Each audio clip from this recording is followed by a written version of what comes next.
welcome back to episode 14 of Zawa Survival. In this episode, it's going to be slightly shorter, slightly different, but we've still got a lot to talk about. So, I guess we should probably just dive straight in.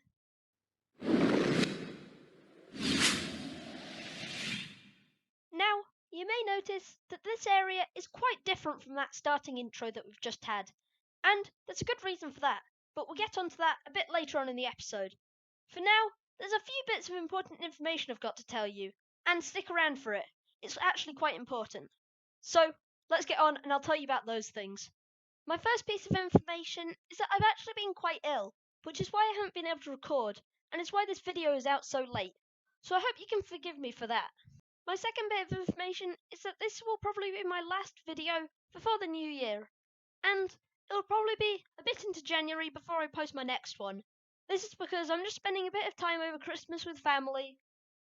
My third piece of information is that we now actually have a confirmed or semi-confirmed date of the server restart, and that's going to be on the 28th of February, meaning we've got quite a bit of time to finish our zoo before the restart happens, which is pretty good, and it'll allow us to finish this series and finish the zoo.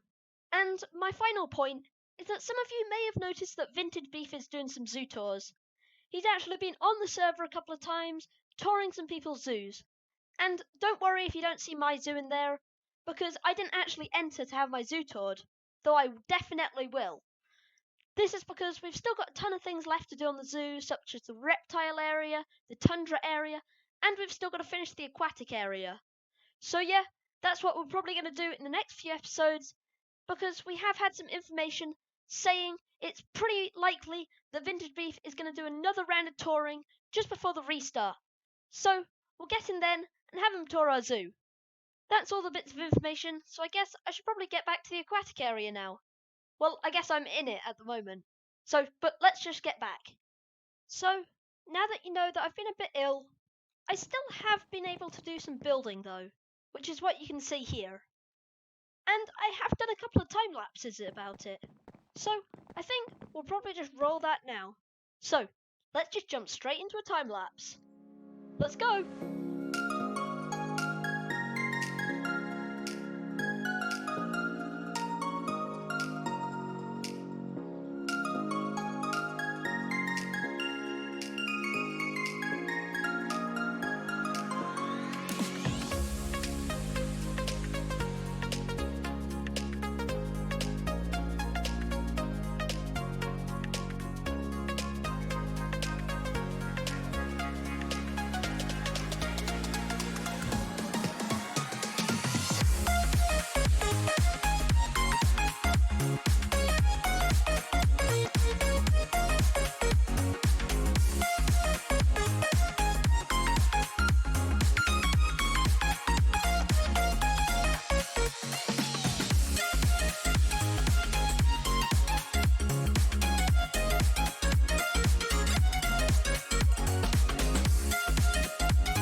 Now you know how most of this area was put together, I think we might just have a bit of a tour.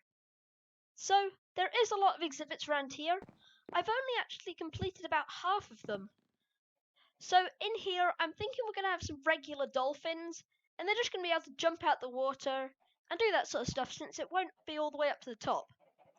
In this one, I'm thinking we're going to have a couple of tiger sharks, which I think will look really cool. So yeah, deep water. I think there might be quite a bit of stone and sand, which I think will look really cool. If we go over here, we've got the viewing port into the orca exhibit. The kelp here and all the corals are absolutely incredible. I didn't actually know that you could place them down since there was a glitch before, but it turns out you can. And one of my friends on the server, he's not on at the moment, has actually told me how to do it. If when you go to click it, when you click right click and F at the same time, you can then place it, which is really cool because it just brings the whole thing to life. And you'll see lots of these corals in the other exhibits. Now around here, I'm thinking we're going to have the Amazon River dolphin. So we'll have lots of mud, some mangrove trees, and make it sort of look like a bit of an Amazon river. Round here, we're going to have an octopus enclosure. Basically, just a slightly smaller tank of where all the other fish are over there. But it'll just have, say, 3 or 4 octopus in. Round here, I'm thinking we're going to have a great white shark enclosure. Plus, there's going to be a ton of other mixed fish in here.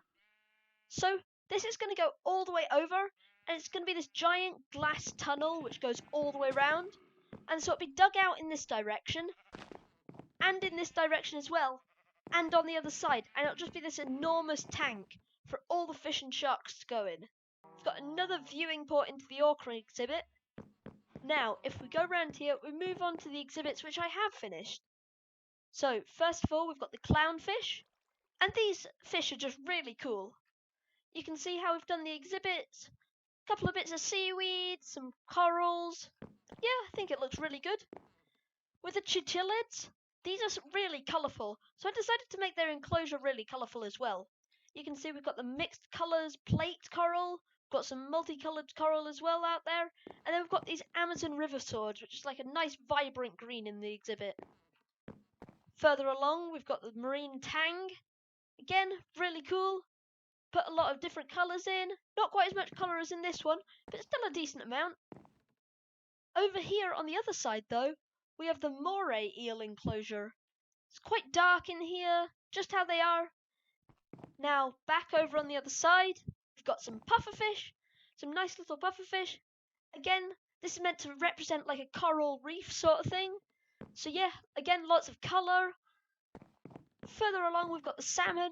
And since salmon are in like the colder water, we didn't put as much colour in.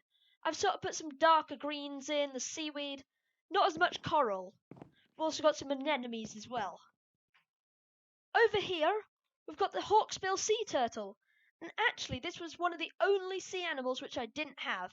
But luckily, Sprinkle Knight, which was one of the people who actually gave us a dwarf crocodile for over in one of the other exhibits in the zoo, he actually came in clutch and had 3 hawksbill sea turtles. And he also built this great exhibit for them to go in, which I really like. So, thank you to Sprinkle Knight for making this. Now, further around, we have the coconut crab exhibit, just what you saw in the intro time lapse. I think it came out really well.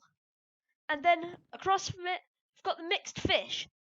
And yeah, the mixed fish, it's all pretty good. It's just all the fish from over there, all jumbled into one tank. And it's meant to look like a coral reef, which I think is really cool and really just brings a giant big pop of colour. Now, I hate to say this, but we're pretty much at the end of the video. I do need to get this out before Christmas at least, and I am only spending the Christmas holiday with family. We've done quite a bit of work on the aquatic exhibit. I'm thinking it's looking really good at the moment, and I will continue to work on it over the holidays. So, I think we'll end it here. I'll see you in the new year. Merry Christmas, and we'll see you then. Goodbye.